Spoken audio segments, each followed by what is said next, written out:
So the more I grow, the more I realize that I'm an author of my own suffering. Like there are a lot of things in my life that I've made a bigger problem than they needed to be, or I've invested myself in and I've allowed those things to be the centerfold of everything that I do. And I think that for a lot of us, we are so wrapped up in people, we're so wrapped up in jobs, we're so wrapped up in our lifestyles, we're so wrapped up in these things because we think that it's our job to fix them. We think that it's our job to save them. We think that if we don't do the extra thing or the extra mile, that it is on our plate because it's up to us. I need you to realize that you are free to be away from that. And you don't need to continue to do all these extra things for something that was never going to value you, that's something that's never going to care for you, something that's never going to feed back into you. Now, there are situations where we need to be extra, we need to give more, we need to do more. I agree with that. But there's a point that comes to too much. There's a point where doing everything extra is not because it deserves it, but because you subconsciously think that if you do more, you'll fix more. You think that if you are able to fix the problems there, that eventually the thing that you've imagined in your mind is going to be. For a lot of us, we are miserable because we've allowed ourselves to be so invested in things that keep draining us, that keep robbing us, that don't actually make us happy. And we think that if we do, again, more, that thing is finally going to be better. You become the author of your own suffering when you continue to hold on to things that are just dragging you. You become the author of your own suffering when you continue to let these things make home in your heart when they don't actually give anything to you. At some point, we need to learn that it's up to us to stop making things greater than they deserve to be, to stop putting things on pedestals that don't deserve to be there. This is how you know if something is meant to be in your life. And it's really simple. One, obviously, the first of all, does it lead to God? Does it point back to God? That's the core of everything. But two, does it actually bring you joy? Like genuine joy. Joy obviously is a fruit of the spirit, but joy itself is something that's not contingent on circumstance, but on desire. So it could be raining outside and it might be a sad day, but I still have joy because it's not contingent on what's happening outside. It's what's inside. Joy is something that's going to be beneficial to me in every aspect of my life. So does this thing bring me joy? Does this person bring me joy? Does this job bring me joy? Does this career, this school path, does it bring me joy?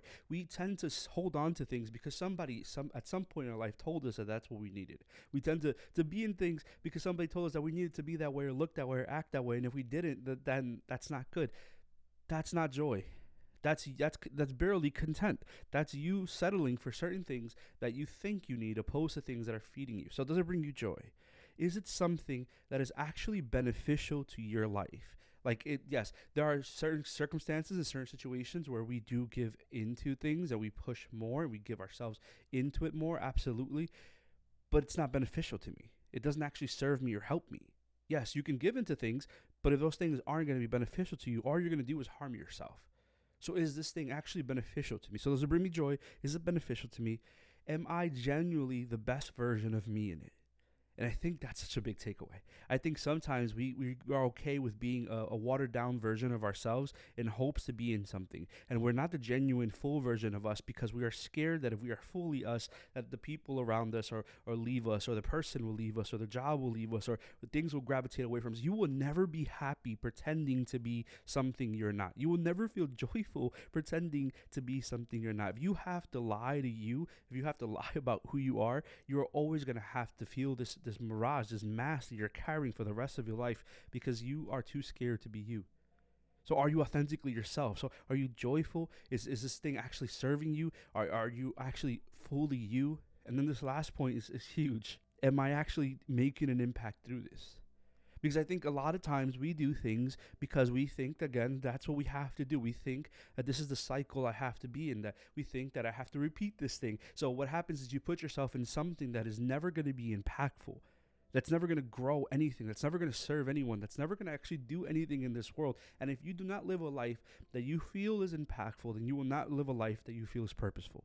If you do not live a life that you're doing the thing that you desire to do and knowing that you're making a difference, even the smallest one in anyone's life, you're never going to feel purposeful. You're always going to feel like you're behind. You're always going to feel like it doesn't matter, like there is no purpose. And again, you can't know what you were made for without knowing who made you.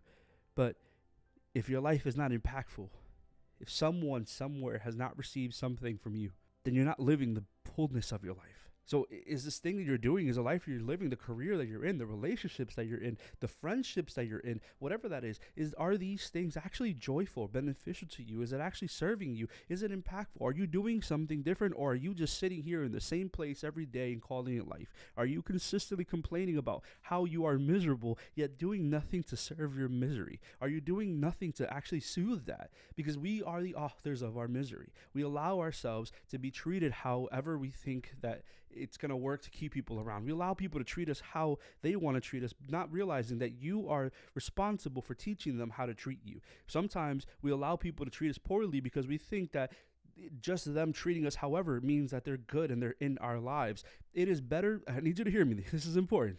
Here, I'll zoom in a little bit. It is better to have people out of your life than it is to have people in your life that don't serve your life, that don't love you, that don't make you feel welcomed and invited, that don't actually make you feel purposeful. And if there are certain people in your life that have you around for use, you need to learn to cut them off. Because the reality is that you are the author of your misery, but you're also the author of your joy. You're also the reason that things work. You're also the reason that things are better. And that power is in your hand. And we are so lied to so often that we think that it's out of our hand. We think it's out of our control. We say, well, yeah, this is how life is and things are going to happen. No, this is not how life is. This is not how it should feel.